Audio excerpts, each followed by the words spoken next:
Hi hello ನಮಸ್ತೆ, ನಾನು bustling Hundekar.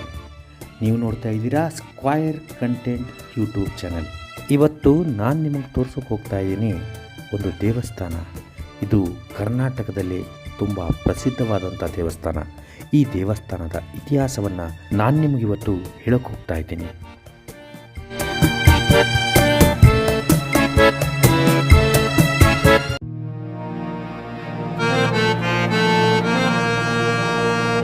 Manur Yellamma ದೇವಿ ಕರ್ನಾಟಕ ಮಹಾರಾಷ್ಟ್ರ ಗಡಿಯ ಪ್ರದೇಶದಲ್ಲಿ ವಿಶೇಷವಾಗಿ ಪೂಜಲ್ಪಡುವ ಶಕ್ತಿ ದೇವತೆ.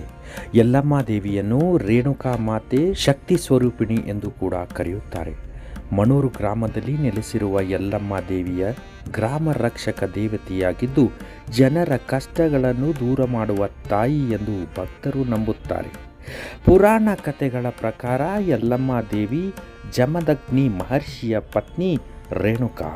ಅವರು ಪವಿತ್ರತೆಯ ಕುರಿತು ಉಂಟಾದ ಘಟನೆಗಳ ನಂತರ ಅವರು ಶಕ್ತಿ ದೇವತೆಯಾಗಿ ಅವತರಿಸಿದ್ದಾರೆ ಎಂಬ ನಂಬಿಕೆ ಇದೆ. ಅನ್ಯಾಯದ ವಿರುದ್ಧ ನಿಲ್ಲುವ ದುಷ್ಟ ಶಕ್ತಿಗಳನ್ನು ಸಂಹರಿಸುವ ಸತ್ಯ ಮತ್ತು ಧರ್ಮವನ್ನು ಕಾಯುವ ದೇವತೆಯಾಗಿ ಯಲ್ಲಮ್ಮ ಪೂಜಿಸಲ್ಪಡುತ್ತಾರೆ. ಮಣೂರು ಯಲ್ಲಮ್ಮ ದೇವಿಗೆ ಸಂಬಂಧಿಸಿದಂತೆ ರೋಗ ನಿವಾರಣೆ, ಸಂತಾನ ಭಾಗ್ಯ, ಕಷ್ಟ ಪರಿಹಾರ, ಗ್ರಾಮ ರಕ್ಷಣೆ ಇವುಗಳಿಗೆ ದೇವಿಯನ್ನು ಪ್ರಾರ್ಥಿಸಲಾಗುತ್ತದೆ. ನದಿ ಯಲ್ಲಮ್ಮ ಮತ್ತು ಗ್ರಾಮ ಯಲ್ಲಮ್ಮ ಎರಡು ಪವಾಡಗಳು ಬೇರೆ ಬೇರೆನೂ ಒಂದೇ. ದೇವಸ್ಥಾನದಲ್ಲಿ ದೇವರ ಅನುಗ್ರಹ ಎಲ್ಲರೂ ಒಳಿತನ್ನು ಉಂಟು ಮಾಡುವುದೇ ಒಂದು ದೊಡ್ಡ ಪವಾಡ. ಈಗಿನ ಕಾಲಕ್ಕೆ ಜನರಲ್ಲಿ ಭಕ್ತಿ ಹೆಚ್ಚಾಗಿರುತ್ತದೆ. ದೇವಸ್ಥಾನಗಳು ಭಕ್ತಾದಿಗಳ ಸಂಖ್ಯೆ ಹೆಚ್ಚಾಗುತ್ತದೆ. ನದಿ ದೇವಸ್ಥಾನದಲ್ಲಿ ಉದ್ಭವ ಮೂರ್ತಿಗಳು ಬೆನ್ನಿನ ಪೂಜೆ ಅದ. ನಮ್ಮ ಮಣ್ಣೂರು ಗ್ರಾಮದಾಗ ಯಾವ ದೇವಸ್ಥಾನದಾಗ ಇಲ್ಲಂಥ ಒಂದು ಶಕ್ತಿ ಏನಂದ್ರೆ ಬೆನ್ನಿನ ಪೂಜೆ. ತಾಯಿ ಬೇಡಿದವರಿಗೆ ಬೇಡಿದು ಕೊಡೋದಂಥ ಶಕ್ತಿ ಅಲ್ಲದ.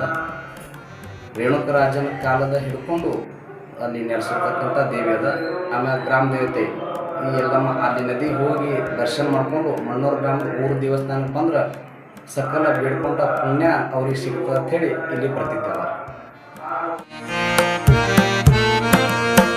ಪ್ರತಿ ವರ್ಷ ಜಾತ್ರೆ ಉತ್ಸವ ಅತ್ಯಂತ ಭಕ್ತಿ ಭಾವದಿಂದ ನಡೆಯುತ್ತದೆ.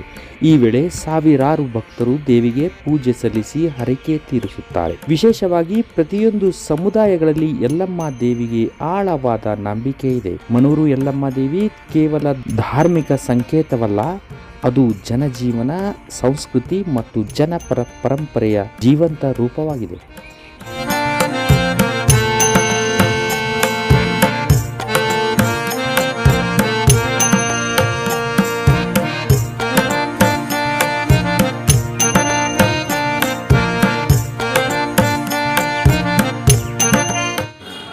ಯಲ್ಲಮ್ಮ ದೇವಿ ಚರಿತ್ರೆ ಏನಪ್ಪ ಅಂತಂದ್ರೆ, ಜಗನ್ನಾಥನಿಗೆ ಋಷಿ ಏನಪ್ಪ ಅಂತಂದ್ರೆ ಸಚಿಗೆ ಯಲ್ಲಮ್ಮ ದೇವಿಗೆ ಯಾಕೆ ಇಲ್ಲಿ ಮಣೂರೊಳಗೆ ನೆನೆಸ್ತಾರಪ್ಪ ಅಂತಂದ್ರೆ ಅದೊಂದು ಸಂಕ್ಷಿಪ್ತವಾದಂಥ ಒಂದು ವಿಷಯ ಬರ್ತದೆ. ಯಲ್ಲಮ್ಮ ದೇವಿ ದಿನಾಲು ಏನಪ್ಪ ಅಂತಂದ್ರೆ ಜಮದಗ್ನಿ ಋಷಿಗೆ ಏನಪ್ಪ ಅಂತಂದ್ರೆ ತುಂಗಭದ್ರಾ ನದಿಯಿಂದ ಉಸ್ಕಿನ ಕೊಡದಲ್ಲಿ ನೀರನ್ನು ಹೊತ್ಕೊಂಡು ತಂದು ಆ ವೇಳೆಯಲ್ಲಿ ಏನಪ್ಪ ಅಂತಂದ್ರೆ ಅಕ್ಕಿಗೆ ಏನಪ್ಪ ಅಂತಂದ್ರೆ ದೇವತೆಗಳು ಆ ನದಿಯಲ್ಲಿ ರಕ್ತಕ್ಕಿಡಿ ಆಡುವುದನ್ನು ನೋಡಿ ಉಸ್ಕಿನ ಕೂಡ ಒಡೆದು ಹೋಗ್ತದೆ. ಆಗ ಜಮದಗ್ನಿ ಋಷಿ ಯಲ್ಲಮ್ಮ ತಾಯಿಗೆ ಏನು ಮಾಡ್ತಾನಪ್ಪ ಅಂತಂದ್ರೆ ಶಾಪ ಕೊಡ್ತಾನೆ.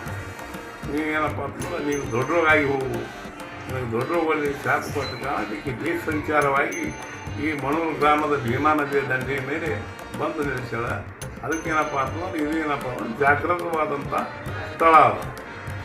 ಇಲ್ಲೇನಪ್ಪ ಅಂದ್ರೆ ಯಲ್ಲಮ್ಮ ದೇವಿ ನೆಲೆಸಿ ಹಂಗೆ ದೇಶ ಸಂಚಾರ ಮಾಡುತ್ತಾ ತಿರುಗಿ ಏನಪ್ಪ ಜಮದಗ್ನಿ ಬೆಟ್ಟಕ್ಕೆ ಹೋಗಿ ಅಕ್ಕಿಗೇನಪ್ಪ ಅಂತಂದ್ರೆ ಇದೇ ಇರೋ ಶಾಪ ವಿಮುಕ್ತಿ ಆಗ್ತದೆ ಮಹಾರಾಷ್ಟ್ರದೊಳಗೆ.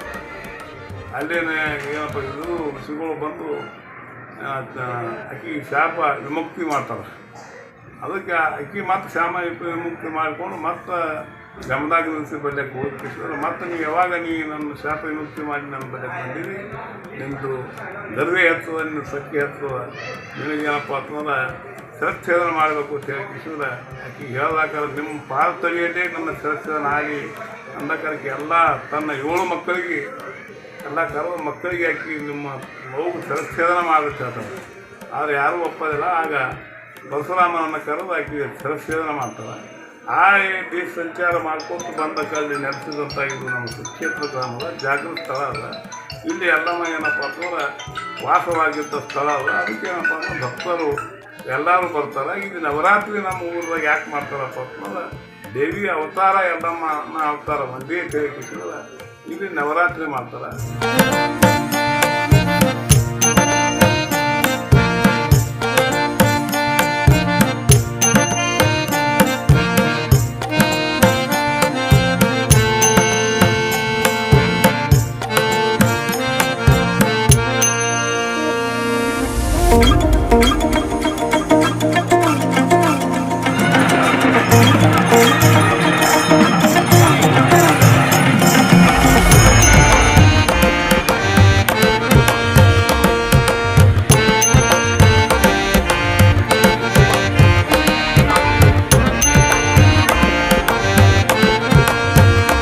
ನೋಡಿದ್ರಲ್ಲ ಯಲ್ಲಮ್ಮ ದೇವಿಯ ದೇವಸ್ಥಾನವನ್ನ. ಈ ದೇವಸ್ಥಾನಕ್ಕೆ ಒಮ್ಮೆ ಭೇಟಿ ಕೊಡಿ ಅಂತ ಹೇಳ್ತಾ ನಮಸ್ಕಾರ. ಜೈ ಹಿಂದ್, ಜೈ ಕರ್ನಾಟಕ.